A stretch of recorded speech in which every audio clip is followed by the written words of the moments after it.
আসসালামু আলাইকুম। সবাইকে স্বাগত জানাচ্ছি আমার দেশ টপ নিউজের সঙ্গে আছি নাইমুল ইসলাম। শুরুতে জানিয়ে দেব সংবাদ শিরোনাম। লটারি বাদ ফিরছে ভর্তি যুদ্ধ, শিশুদের উপর চাপ ও কোচিং বাড়ার শঙ্কা। সংঘাত সত্ত্বেও মধ্যপ্রাচ্য থেকে বেড়েছে প্রবাসী আয়, দেশে চালু হতে পারে ওয়ান সিটিজেন ওয়ান কার্ড।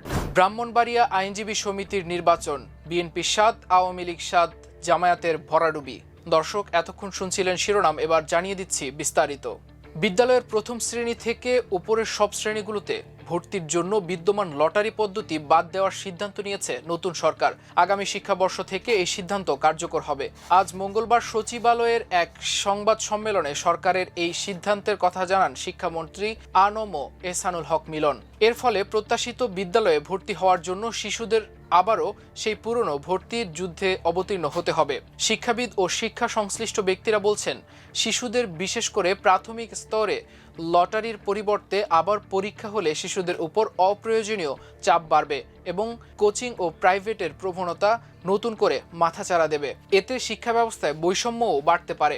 গতকাল রোববার জাতীয় সংসদে কুমিল্লা ৪ দেবিদ্বার আসনের সংসদ সদস্য জাতীয় নাগরিক পার্টি এনসিপির নেতা হাসনাত আবদুল্লার এক প্রশ্নের জবাবে সংসদে শিক্ষামন্ত্রী আ.ন.ম এহসানুল হক মিলন বলেছিলেন, বিগত সরকার শিক্ষার্থীদের ভর্তির ক্ষেত্রে লটারির ব্যবস্থা চালু করেছিল। তার কাছে এটি খুবই যুক্তিসঙ্গত মনে হয়নি। আগামী শিক্ষাবর্ষে ভর্তি পরীক্ষা নির্ধারণের জন্য অংশীজনদের সঙ্গে আলোচনা করে সবার অভিমত নিয়ে বিষয়টি বিবেচনা করা হবে। তার একদিন পরেই আজ সংবাদ সম্মেলনে শিক্ষামন্ত্রী এহসানুল হক মিলন জানান, ভর্তিতে লটারির পরিবর্তে পরীক্ষা নেওয়ার ব্যবস্থা করতে যাচ্ছেন। তিনি বলেন, আমরা লটারি ব্যবস্থা প্রত্যাহার করলাম। এ নিয়ে সংবাদ সম্মেলনে উপস্থিত সাংবাদিকরা শিশুদের ভর্তিতে পরীক্ষা হলে কোচিং বাণিজ্য ও ভর্তি বাণিজ্য শুরু হওয়া সহ নানা আশঙ্কার কথা তুলে ধরে মন্ত্রীকে প্রশ্ন করেন। শিক্ষাবিদদের আশঙ্কার কথাও মন্ত্রীকে জানান সাংবাদিকরা। সংঘাতের মধ্যেও মধ্যপ্রাচ্যের দেশগুলো থেকে বাংলাদেশের প্রবাসী আয় বেড়েছে।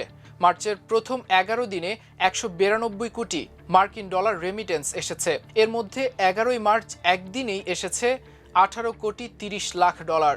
গত বছরের মার্চে প্রথম 11 দিনে মধ্যপ্রাচ্যের দেশগুলো থেকে 133 কোটি ডলার রেমিটেন্স এসেছিল। এই হিসেবে যুদ্ধ পরিস্থিতির মধ্যেও মার্চের প্রথম 11 দিনে প্রবাসী আয় বেড়েছে 44% বেশি। জনশক্তি রপ্তানি খাত সংশ্লিষ্টরা বলছেন, ইরানের সম্ভাব্য হামলার আশঙ্কায় মধ্যপ্রাচ্যের বিভিন্ন দেশে বহুজাতিক ব্যাংক, কোম্পানি ও পরামর্শক প্রতিষ্ঠানের কার্যালয় বন্ধ হয়ে যাচ্ছে। কোনো প্রতিষ্ঠান কর্মীদের বাড়ি থেকে কাজ করার সুযোগ দিয়েছে। এসব দেশে অবস্থানকারী বাংলাদেশিরা আতঙ্কে রয়েছেন, এজন্য নিজের সঞ্চয় ভেঙে দেশে পাঠাচ্ছেন, যার প্রভাবে বাংলাদেশের প্রবাসী আয় বেড়েছে বলে মনে করছেন তারা। এ ব্যাপারে বাংলাদেশ উন্নয়ন গবেষণা প্রতিষ্ঠানের সাবেক মহাপরিচালক মুস্তফা কে মুজেরি বলেছেন, মধ্যপ্রাচ্য আমাদের প্রবাসী আয়ের প্রধান উৎস। আতঙ্ক ছাড়াও ঈদের মতো সর্ববৃহৎ উৎসব ঘিরে প্রবাসীরা স্বজনের কাছে বেশি করে অর্থ পাঠাচ্ছেন, এজন্য হঠাৎ করে রেমিটেন্স প্রবাহ বেড়ে গেছে। সতর্ক করে তিনি বলেন, তবে এটি স্থায়ী নয়। মধ্যপ্রাচ্যের দেশগুলোতে অবস্থানকারী শ্রমিকদের পাশে সরকারকে দাঁড়াতে হবে, সব ধরনের সহায়তা করতে হবে, কারণ মধ্যপ্রাচ্যের বেশ কয়েকটি দেশে চলমান যুদ্ধের কারণে ক্ষতিগ্রস্ত হয়েছে।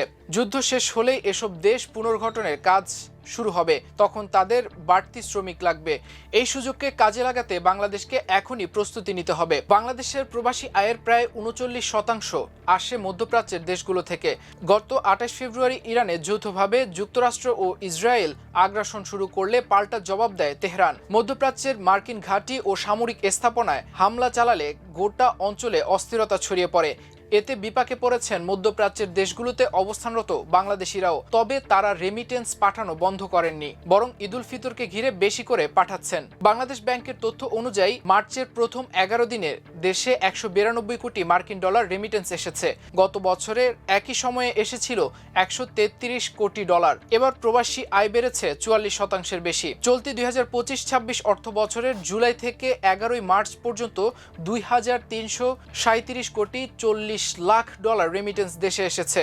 গত 2024-25 অর্থ বছরে একই সময় এসেছিল 1982 কোটি ডলার। এক্ষেত্রে প্রবৃদ্ধি হয়েছে প্রায় 23%। প্রবাসী আয়ের ইতিবাচক প্রভাব পড়েছে দেশের বৈদেশিক মুদ্রার রিজার্ভে।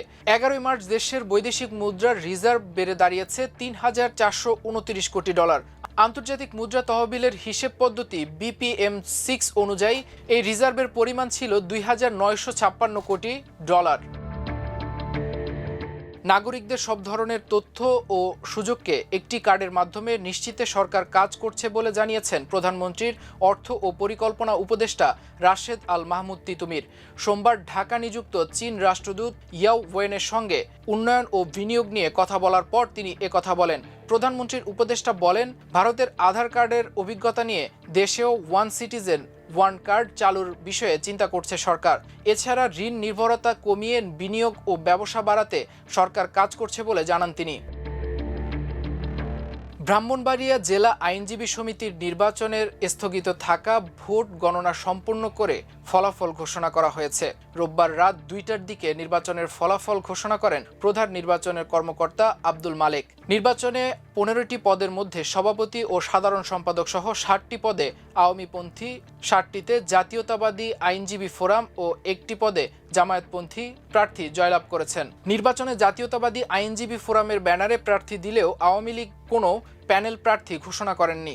ঘোষিত ফলাফল অনুযায়ী আওয়ামী লীগপন্থী আইনজীবী হিসেবে সভাপতি পদে মুস্তাফিজুর রহমান বাবুল, সিনিয়র সভাপতি পদে ইউসুফ কবির ফারুক, সাধারণ সম্পাদক পদে কে মোহাম্মদ আব্দুল হাই, তথ্য প্রযুক্তি বিষয়ক সম্পাদক পদে আবু সালে মোহাম্মদ ফাহাদ, কল্যাণ ও সংস্কৃতি বিষয়ক সম্পাদক পদে রাকিব হোসেন, মহিলা বিষয়ক সম্পাদক পদে আফরোজা বেগম ও সদস্য পদে রেজাউল করিম জয়লাভ করেছেন। বিএনপি সমর্থিত জাতীয়তাবাদী আইনজীবী ফোরাম প্যানেল থেকে সভাপতি আব্দুল হাকিম, যুগ্ম সম্পাদক 1 মোহাম্মদ আলাউদ্দিন, যুগ্ম সম্পাদক 2 মোহাম্মদ জাকির হোসেন অনিক, পাঠাগার ব্যবস্থাপনা সম্পাদক জসিমউদ্দিন, অডিটর মোহাম্মদ আল মামুন, সদস্য পদে আলামিন ও ফোরকান উদ্দিন জয়লাভ করেছেন। অপরদিকে জামাতপন্থী আইনজীবীদের মধ্যে সদস্য পদে মোহাম্মদুল্লাহ জয়লাভ করেছেন। গত 12ই মার্চ ব্রাহ্মণবাড়িয়া জেলা আইনজীবী সমিতির নির্বাচন অনুষ্ঠিত হয়। সকাল 10:30টায় ভোট গ্রহণ শুরু হয়ে বিকেল 4টায় শেষ হয়। এতে 689 জন ভোটারের মধ্যে 654 জন ভোটার তাদের ভোটাধিকার প্রয়োগ করেন।